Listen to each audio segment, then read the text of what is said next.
Hello friends, स्वागत है देवा स्टडी 2.0 में। मैं देवेंद्र। आज हमारा टॉपिक है संविधान का राष्ट्रपति से संबंधित 60 प्लस महत्वपूर्ण क्वेश्चनों की इस क्लास में चर्चा करेंगे।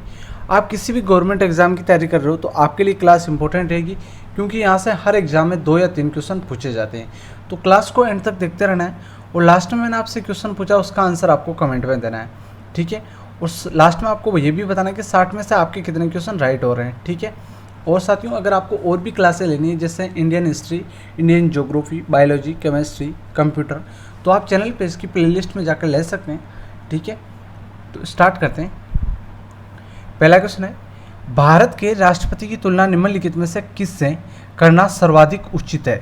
तो भारत के राष्ट्रपति की तुलना किससे करना सर्वाधिक उचित है? तो राइट हो जाएगा साथियों, ब्रिटेन के सम्राट से तुलना करना उचित है, ठीक है। तो सी ऑप्शन आपका इसमें राइट हो जाएगा। अगला क्वेश्चन है, भारत में कार्यपालिका का अध्यक्ष कौन होता है? भारत में कार्यपालिका का अध्यक्ष कौन होता है? तो राइट हो जाएगा साथियों, राष्ट्रपति होता है। तो ए ऑप्शन राइट हो जाएगा इसमें, ठीक है। साथ में आप भी कमेंट में आंसर दे सकते हैं। संघ की कार्यपालिका शक्ति निहित है। संघ की कार्यपालिका शक्ति है, निहित है, ये किस में निहित है? तो ये राष्ट्रपति में निहित है। तो बी ऑप्शन राइट हो जाएगा। सारे क्वेश्चन इंपॉर्टेंट और सिलेक्टेड है जो एग्जाम में बार बार पूछे जाते हैं, तो क्लास को एक बार नहीं 2 बार देखकर सारे क्वेश्चन याद कर लेना है। राष्ट्रपति से संबंधित आपसे जो भी क्वेश्चन पूछा जाएगा इनसे बाहर नहीं जाएगा, ठीक है। तो अगला क्वेश्चन है, भारतीय संविधान के अनुसार देश का प्रथम नागरिक कौन होता है? संविधान के अनुसार देश का प्रथम नागरिक कौन होता है? तो राइट हो जाएगा साथियों, राष्ट्रपति। ये ऑप्शन राइट हो जाएगा इसमें आपका।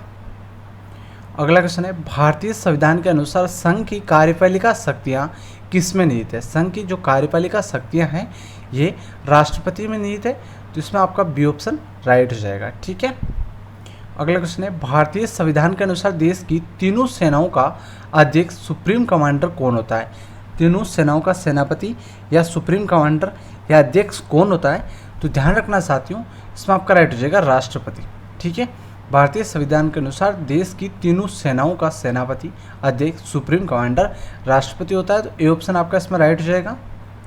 अगला क्वेश्चन है, भारत के राष्ट्रपति के लिए आवश्यक योग्यता नहीं है।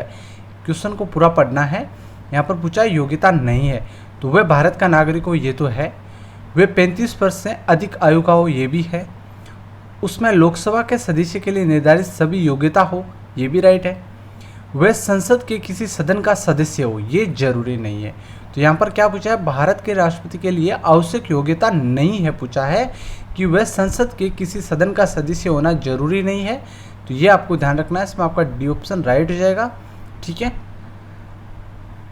अगला क्वेश्चन है, राष्ट्रपति पद के उम्मीदवार के लिए अधिकतम आयु कितनी होनी चाहिए? अधिकतम आयु पूछा है, कम से कम तो 35 वर्ष होनी चाहिए, लेकिन अधिकतम आयु आपसे पूछे तो आप क्या आंसर दोगे? तो इसका राइट हो जाएगा साथियों, कोई आयु सीमा नहीं है, अधिकतम कितनी भी आयु सीमा हो सकती है, ठीक है। तो राष्ट्रपति पद के उम्मीदवार के लिए अधिकतम आयु कितनी होनी चाहिए, कोई सीमा नहीं है। तो आपका इसमें डी ऑप्शन राइट हो जाएगा। अगला क्वेश्चन है, एक व्यक्ति राष्ट्रपति पद के लिए अधिकतम कितनी बार निर्वाचित हो सकता है? एक व्यक्ति राष्ट्रपति पद के लिए अधिकतम कितनी बार निर्वाचित हो सकता है? तो ये साथियों इसमें राइट हो जाएगा, कोई सीमा नहीं है, कितनी ही बार निर्वाचित हो सकता है, 1 बार, 2 बार, 3 बार, 4 बार, 5 बार, कितनी बार निर्वाचित हो सकता है। तो इसमें कोई सीमा नहीं है। तो डी ऑप्शन राइट हो जाएगा इसमें भी। राष्ट्रपति का निर्वाचन किस प्रकार से होता है? राष्ट्रपति का निर्वाचन है ये किस प्रकार से होता है? तो ध्यान रखना साथियों, अप्रत्यक्ष रूप से होता है, ठीक है। जनता द्वारा चुना जाता है उसको प्रत्यक्ष रूप से, और जनता द्वारा नहीं चुना जाता। बाद में आपको आगे मैं बताऊंगा राष्ट्रपति का निर्वाचन कैसे होता है। तो इसमें आपका बी ऑप्शन राइट हो जाएगा, अप्रत्यक्ष रूप से निर्वाचन होता है। तो बी ऑप्शन राइट हो जाएगा। अगला है, राष्ट्रपति पद के निर्वाचन हेतु कौन सी पद्धति अपनाई जाती है? राष्ट्रपति पद के निर्वाचन हेतु कौन सी पद्धति अपनाई जाती है? तो राइट हो जाएगा साथियों, समानुपातिक प्रतिनिधित्व एवं एकल संक्रमणीय मत पद्धति अपनाई जाती है। तो आपका इसमें डी ऑप्शन राइट हो जाएगा। अगला क्वेश्चन है, राष्ट्रपति पद के चुनाव संबंधी विवाद को किससे निर्देशित किया जाता है? राष्ट्रपति पद के चुनाव संबंधी कोई विवाद हो जाए तो उसे किसे निर्देशित किया जाता है? तो राइट हो जाएगा, उच्चतम न्यायालय को निर्देशित किया जाता है। कोई विवाद हो जाए तो उच्चतम न्यायालय को निर्देशित किया जाता है, ठीक है। तो डी ऑप्शन आपका इसमें राइट हो जाएगा। राष्ट्रपति के चुनाव के लिए प्रस्तावक एवं अनुमोदकों की कम से कम कितनी संख्या होनी आवश्यक है? ठीक है, तो राष्ट्रपति के चुनाव के लिए प्रस्तावक और अनुमोदकों की संख्या कम से कम कितनी होनी चाहिए? तो राइट हो जाएगा साथियों 50 प्रस्तावक और 50 अनुमोदक होना अनिवार्य है, इससे अधिक होनी चाहिए। तो ये आपको ध्यान रखना है, कम से कम इतनी होनी चाहिए, 50-50 दोनों की। ठीक है, तो इसमें आपका सी ऑप्शन राइट हो जाएगा। अगला क्वेश्चन है, राष्ट्रपति पद का चुनाव संचालित किया जाता है। राष्ट्रपति पद का चुनाव संचालित किया जाता है, तो राइट हो जाएगा निर्वाचन आयोग के द्वारा संचालित किया जाता है, तो सी ऑप्शन राइट हो जाएगा इसमें। अगला है, किस अनुच्छेद के तहत राष्ट्रपति तथा उपराष्ट्रपति के निर्वाचन से संबंधित विवाद का निर्णय उच्चतम न्यायालय द्वारा करने का प्रावधान संविधान में किया गया है? तो वो कौन सा अनुच्छेद है? वो अनुच्छेद है साथियों 71। ठीक है, तो आपके लिए वेरी वेरी इंपॉर्टेंट क्वेश्चन है, इसमें आपका डी ऑप्शन राइट हो जाएगा। 71 अनुच्छेद याद कर लेना है। ठीक है, अगला क्वेश्चन है, राष्ट्रपति पद के उम्मीदवारों को चुनाव प्रचार हेतु कितना समय मिलता है? राष्ट्रपति पद के उम्मीदवारों को चुनाव प्रचार के लिए कितना समय मिलता है? तो राइट हो जाएगा साथियों 2 सप्ताह, मतलब 14 दिन का टाइम मिलता है चुनाव प्रचार के लिए, तो राइट हो जाएगा इसमें बी ऑप्शन। अगला क्वेश्चन है, भारत के राष्ट्रपति का चुनाव कितने वर्षों के लिए होता है? भारत के राष्ट्रपति का चुनाव कितने वर्षों के लिए होता है? तो राइट हो जाएगा साथियों 5 वर्ष के लिए होता है, बी ऑप्शन राइट हो जाएगा। आपको ध्यान रखना है, और सभी सारे 5 वर्ष के लिए होते हैं। एकमात्र राज्यसभा का चुनाव है, राज्यसभा में 6 वर्ष का होता है, और बाकी सब में 5-5 वर्ष। राष्ट्रपति, प्रधानमंत्री, लोकसभा, ठीक है, विधानसभा, सब में 5 वर्ष का होता है। मात्र एक राज्यसभा में 6 वर्ष का होता है, ये आपको ध्यान रखना है। राज्यसभा, लोकसभा अनुसूचियाँ आपको क्लासें लेनी तो आप चैनल पेज की प्लेलिस्ट में जाकर ले सकते हैं। ठीक है, संविधान के अलग अलग टॉपिकों की आपको क्लासें मिल जाएगी। किस अनुच्छेद के तहत राष्ट्रपति अपने पद ग्रहण करने की तिथि से 5 वर्ष की अवधि तक अपने पद पर बना रहता है? तो वो कौन सा अनुच्छेद है? वो अनुच्छेद है साथियों अनुच्छेद 56। ठीक है, अनुच्छेद 56 के तहत राष्ट्रपति अपने पद ग्रहण करने की तिथि से 5 वर्ष की अवधि तक अपने पद पर बना रहता है। तो वो किस अनुच्छेद में लिखा है? अनुच्छेद 56 में ये बात लिखी हुई है। अगला क्वेश्चन है, राष्ट्रपति के चुनाव के लिए निर्वाचक मंडल में होते हैं। राष्ट्रपति के चुनाव के लिए निर्वाचक मंडल में होते हैं, इसमें राइट हो जाएगा संसद के दोनों सदनों तथा विधानसभाओं के निर्वाचित सदस्य। संसद के दोनों सदन, राज्यसभा और लोकसभा के सभी सदस्य, और विधानसभाओं के निर्वाचित सदस्य, सभी राज्यों की विधानसभाओं के जो निर्वाचित सदस्य है वो चुनाव में भाग लेते हैं साथियों। ठीक है, राष्ट्रपति के चुनाव में संसद के दोनों सदन और विधानसभाओं के निर्वाचित सदस्य भाग लेते हैं, तो ये आपको ध्यान रखना है। ठीक है, मैंने पहले आपसे कहा था कि मैं बाद में बताऊंगा, तो इस प्रकार से आपको ध्यान रखना है। और डायरेक्ट जनता द्वारा प्रत्यक्ष रूप होता है और ये अप्रत्यक्ष रूप होता है। ठीक है, अगला हो जाएगा, भारत के राष्ट्रपति को उसके पद से हटाया जा सकता है। भारत के राष्ट्रपति को उसके पद से हटाया जा सकता है, तो हो जाएगा संसद के द्वारा। ठीक है, संसद है, राज्यसभा और लोकसभा दोनों अलग अलग सदन है संसद के, तो कहीं पर भी प्रस्ताव महाभियोग लाया जा सकता है और राष्ट्रपति को उसके पद से हटाया जा सकता है संसद के द्वारा। ठीक है, राष्ट्रपति को हटाया जा सकता है, राष्ट्रपति को आपको ध्यान रखना है यहाँ पर महाभियोग के द्वारा हटाया जा सकता है साथियों। ठीक है, डी ऑप्शन राइट हो जाएगा इसमें आपका। अगला क्वेश्चन है, राष्ट्रपति पर महाभियोग की प्रक्रिया किस देश के संविधान से ली गई है? राष्ट्रपति पर जो महाभियोग की प्रक्रिया है ये किस देश के संविधान से ली गई है? तो राइट हो जाएगा साथियों अमेरिका के संविधान से ली गई है, ये ऑप्शन आपका इसमें राइट हो जाएगा। अगला क्वेश्चन है, राष्ट्रपति पर महाभियोग का आरोप एक संकल्प के रूप में संसद के किसी भी सदन में लाया जा सकता है। ठीक है, तो ये ध्यान रखना है, राष्ट्रपति पर महाभियोग का आरोप के एक संकल्प के रूप में संसद के किसी भी सदन में, राज्यसभा या लोकसभा, कहीं पर भी लाया जा सकता है। ये कम से कम कितने दिन की लिखित सूचना के बाद प्रस्तुत किया जाता है? तो ये साथियों 14 दिन के बाद प्रस्तुत किया जाता है, तो राइट हो जाएगा बी ऑप्शन इसमें। ओके, अगला क्वेश्चन है, राष्ट्रपति को निम्नलिखित में से कौन पद और गोपनीयता की शपथ दिलाता है? राष्ट्रपति को निम्नलिखित में से कौन पद और गोपनीयता की शपथ कौन दिलाता है? तो राइट हो जाएगा भारत का मुख्य न्यायाधीश है, वो राष्ट्रपति को पद और गोपनीयता की शपथ दिलाता है।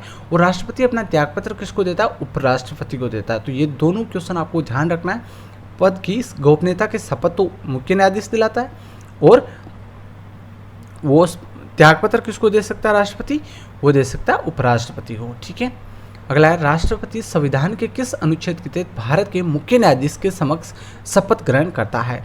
तो वो ये बात किस अनुच्छेद में लिखी है कि राष्ट्रपति है वो संविधान के किस अनुच्छेद के तहत भारत के मुख्य न्यायाधीश के समक्ष शपथ ग्रहण करता है? तो ये अनुच्छेद 60 में लिखा हुआ है। तो अनुच्छेद 60 बी ऑप्शन राइट हो जाएगा इसमें आपका। मुख्य न्यायाधीश की अनुपस्थिति में राष्ट्रपति के समक्ष शपथ लेता है। मान लो मुख्य न्यायाधीश अनुपस्थित है और राष्ट्रपति को शपथ लेना है आज, तो कौन दिलाएगा शपथ? तो राइट हो जाएगा साथियों, सर्वोच्च न्यायालय का वरिष्ठ न्यायाधीश है वो राष्ट्रपति को शपथ दिलाएगा। तो इसमें आपका डी ऑप्शन राइट हो जाएगा। अगला है, यदि राष्ट्रपति और उपराष्ट्रपति दोनों देश से बाहर हो तो उस स्थिति में उनके कार्यभार कौन ग्रहण करेगा? कि राष्ट्रपति और उपराष्ट्रपति दोनों देश से बाहर है तो उस स्थिति में कार्यभार कौन संभालेगा? तो राइट हो जाएगा साथियों, सर्वोच्च न्यायालय का मुख्य न्यायाधीश है वो कार्य ग्रहण करेगा। तो ये ध्यान रखना आपको, सी ऑप्शन राइट हो जाएगा इसमें, कार्य करेगा। अगला क्वेश्चन है, राष्ट्रपति के त्यागपत्र की सूचना उपराष्ट्रपति को किसको देता है? मान लो राष्ट्रपति ने उपराष्ट्रपति को त्यागपत्र दिया है, ये उपराष्ट्रपति ये सूचना किसको देगा? तो ये इंपॉर्टेंट क्वेश्चन आपके लिए। आपको ये पता है कि राष्ट्रपति त्यागपत्र तो उपराष्ट्रपति को देता है, लेकिन बाद में उपराष्ट्रपति ये सूचना किसको देता है? तो राइट हो जाएगा, लोकसभा का जो अध्यक्ष होता है उसे उपराष्ट्रपति ये सूचना देता है कि राष्ट्रपति ने त्यागपत्र दिया है। ठीक है। अगला क्वेश्चन है, यदि मृत्यु, त्यागपत्र अथवा हटाए जाने की स्थिति में भारत के राष्ट्रपति का पद रिक्त हो जाए तो उस पद का कार्यभार कौन संभालेगा? राष्ट्रपति को त्यागपत्र मान लो मृत्यु हो जाए या हटाए जाने की स्थिति में भारत के राष्ट्रपति का पद रिक्त हो जाए तो उस पद का कार्यभार कौन संभालेगा? तो राइट हो जाएगा साथियों, उपराष्ट्रपति संभालेगा। अगला क्वेश्चन है, जब राष्ट्रपति मृत्यु, त्यागपत्र, पदच्युत या अन्य कारणों से अपने कर्तव्यों को नहीं निभा सकता तो उपराष्ट्रपति कितने समय तक राष्ट्रपति के रूप में कार्य करता है? ठीक है, ये कारण हो जाए तो उपराष्ट्रपति कितने समय तक राष्ट्रपति के रूप में कार्य करता है? 6 माह तक उपराष्ट्रपति राष्ट्रपति के रूप में कार्य करता है। अगला क्वेश्चन है, निम्नलिखित में से कौन से राष्ट्रपति पूर्व में केंद्रीय गृह मंत्री थे? कौन से राष्ट्रपति है जो बने थे, पहले गृह मंत्री थे और बाद में राष्ट्रपति बने थे? तो वो थे साथियों ज्ञानी जेल सिंह। तो बी ऑप्शन आपका इसमें राइट हो जाएगा। अगला क्वेश्चन है, सबसे लंबे समय तक भारत के राष्ट्रपति कौन रहे थे? सबसे लंबे समय तक तो राइट हो जाएगा साथियों, डॉक्टर राजेंद्र प्रसाद है। ये भारत के प्रथम राष्ट्रपति है और यही लंबे समय तक राष्ट्रपति बने रहे थे। तो ये ऑप्शन राइट हो जाएगा इसमें आपका। अगला क्वेश्चन है, भारत का राष्ट्रपति चुने जाने वाले प्रथम गैर कांग्रेसी उम्मीदवार कौन थे? गैर कांग्रेसी उम्मीदवार कौन थे? वो थे वीवी गिरी। तो ये ऑप्शन राइट हो जाएगा इसमें आपका। अगला क्वेश्चन है, स्वतंत्र भारत के प्रथम राष्ट्रपति कौन थे? स्वतंत्र भारत के प्रथम राष्ट्रपति डॉक्टर राजेंद्र प्रसाद थे। तो आपका इसमें बी ऑप्शन राइट हो जाएगा। अगला क्वेश्चन आपका, जनता पार्टी के शासन के दौरान भारत के राष्ट्रपति थे। जनता पार्टी का शासन था उस समय, भारत के राष्ट्रपति कौन थे? तो ध्यान रखना साथियों, एन संजीव रेड्डी है। ये जनता पार्टी के शासन के दौरान भारत के राष्ट्रपति थे। अगला क्वेश्चन है, भारत के किस राष्ट्रपति की मृत्यु कार्यकाल पूरा करने से पहले हो गई थी? उससे पूर्व ही हो गई थी। तो वो कौन से राष्ट्रपति थे? वो थे साथियों डॉक्टर जाकिर हुसैन, जिन्होंने अपना कार्यकाल पूरा करने से पहले ही उनकी मृत्यु हो गई थी। तो सी ऑप्शन राइट हो जाएगा। अगला क्वेश्चन है, निम्नलिखित में से भारत का राष्ट्रपति किसकी नियुक्ति नहीं करता है? भारत का राष्ट्रपति किसकी नियुक्ति नहीं करता है? तो ध्यान रखना साथियों, प्रधानमंत्री की करता है, राज्यपाल की करता है, मुख्य निर्वाचन आयुक्त की करता है, लेकिन उपराष्ट्रपति की नियुक्ति है ये राष्ट्रपति नहीं करता है। तो ये ध्यान रखना है, कन्फ्यूजन नहीं होना और आपको याद कर लेना है, इंपॉर्टेंट क्वेश्चन आपके लिए। अगला है, वित्त बिल के लिए किसकी पूर्व स्वीकृति आवश्यक है? वित्त बिल, वित्तीय बिल है, उसके लिए किसकी पूर्व स्वीकृति आवश्यक है? तो भारत के राष्ट्रपति की स्वीकृति आवश्यक है। तो सी ऑप्शन आपका इसमें राइट हो जाएगा। अगला क्वेश्चन है, किसी भी अभियुक्त की फांसी की सज़ा को बदलने या कम करने का अधिकार किसे दिया गया है? मान लो किसी को कोर्ट या मतलब न्यायालय ने फांसी की सज़ा सुना दी है तो उसको बदलने या कम करने का अधिकार किसे दिया गया है? वो है राष्ट्रपति को। तो ये ऑप्शन राइट हो जाएगा, आपके लिए इंपॉर्टेंट क्वेश्चन हो जाएगा ये। अगला क्वेश्चन है, राष्ट्रपति द्वारा संसद के दोनों सदनों के लिए कुल कितने सदस्यों को नामित किया जा सकता है? राष्ट्रपति द्वारा संसद के दोनों सदन कौन कौन से हैं? राज्यसभा और लोकसभा दोनों सदन है। दोनों सदनों में कितने सदस्यों को नामित किया जा सकता है राष्ट्रपति के द्वारा? तो ध्यान रखना 14 सदस्यों को नामित किया जा सकता है। तो राज्यसभा में 12 सदस्यों को नामित किया जा सकता है और लोकसभा में 2 सदस्यों को नामित किया जा सकता है। ये भी अलग अलग भी आपको ध्यान रखना है, ठीक है। तो टोटल आपके हो गए संसद में 14 सदस्य राष्ट्रपति के द्वारा नामित सदस्य होते हैं, ये आपको ध्यान रखना है साथियों। अगला, भारत के राष्ट्रपति को यह अधिकार प्राप्त नहीं है कि वह न्यायालय के न्यायाधीश को हटाए, क्षमा प्रदान करना, यह है, आपातकाल की घोषणा करें, अध्यादेश जारी करें, यह सब तो राष्ट्रपति के अधिकार प्राप्त है राष्ट्रपति को, लेकिन भारत के राष्ट्रपति को यह अधिकार प्राप्त नहीं कि वह न्यायालय के न्यायाधीश को हटाए, ठीक है। तो इसमें आपका बी ऑप्शन राइट हो जाएगा। अगला है, किसी विधि के प्रश्न पर सर्वोच्च न्यायालय से परामर्श लेने का अधिकार किसको है? किसी विधि या किसी कानून के प्रश्न पर सर्वोच्च न्यायालय से परामर्श लेने का अधिकार किसको है? राष्ट्रपति को है। तो बी ऑप्शन आपका इसमें राइट हो जाएगा। अगला क्वेश्चन है, भारतीय संविधान का कौन सा अनुच्छेद राष्ट्रपति को उच्चतम न्यायालय से परामर्श करने की शक्ति प्रदान करता है? भारतीय संविधान का कौन सा अनुच्छेद राष्ट्रपति को उच्चतम न्यायालय से परामर्श करने की शक्ति प्रदान करता है? वो अनुच्छेद है 143। तो सी ऑप्शन राइट हो जाएगा इसमें आपका। अगला, संसद का अधिवेशन बुलाने का काम है। संसद का अधिवेशन बुलाने का काम किसका है? राष्ट्रपति का है। डी ऑप्शन राइट हो जाएगा इसमें आपका। अगला क्वेश्चन है, राष्ट्रपति किस विधेयक को पुनर्विचार के लिए नहीं लौटा सकता? राष्ट्रपति किस विधेयक को पुनर्विचार के लिए नहीं लौटा सकता? तो वो विधेयक कौन सा है? वो है साथियों धन विधेयक। धन विधेयक को राष्ट्रपति पुनर्विचार के लिए नहीं लौटा सकता है, ये आपको ध्यान रखना है। वेरी वेरी इंपॉर्टेंट क्वेश्चन है। यदि राष्ट्रपति द्वारा किसी विधेयक को पुनर्विचार के लिए लौटाया जाता है तो वह किस वीटो का प्रयोग करता है? मान लो कोई राष्ट्रपति किसी विधेयक या कानून को पुनर्विचार के लिए लौटाया जाता है राज्यसभा या लोकसभा में, तो वह किस वीटो का प्रयोग करते हैं? तो वो करते हैं निलंबनकारी वीटो का। बी ऑप्शन राइट हो जाएगा इसमें आपका। अगला क्वेश्चन है, राष्ट्रपति निम्न में से किस सूची के विषय पर अध्यादेश जारी कर सकता है? राष्ट्रपति ये किस सूची के विषय पर अध्यादेश जारी कर सकता है? तो ध्यान रखना साथियों, संघ एवं समवर्ती सूची पर राष्ट्रपति है वो अध्यादेश जारी कर सकते हैं, राज्य सूची पर नहीं कर सकते। तो ध्यान रखना, संघ और समवर्ती सूची पर अध्यादेश जारी कर सकते हैं राष्ट्रपति। अगला क्वेश्चन है, जब कोई विधेयक संसद द्वारा पारित हो जाता है तो राष्ट्रपति को अधिकार है कि वह उसे पुनर्विचार के लिए वापस भेज सकता है, ठीक है। मान लो कोई विधेयक है, वो संसद के द्वारा पारित होता है, राज्यसभा और लोकसभा दोनों से पारित होता है, तभी तो संसद से पारित होगा। तो राष्ट्रपति उसको अधिकार है कि वह उसे वापस पुनर्विचार के लिए वापस भेज सकता है। तो आपका डी ऑप्शन इसमें राइट हो जाएगा।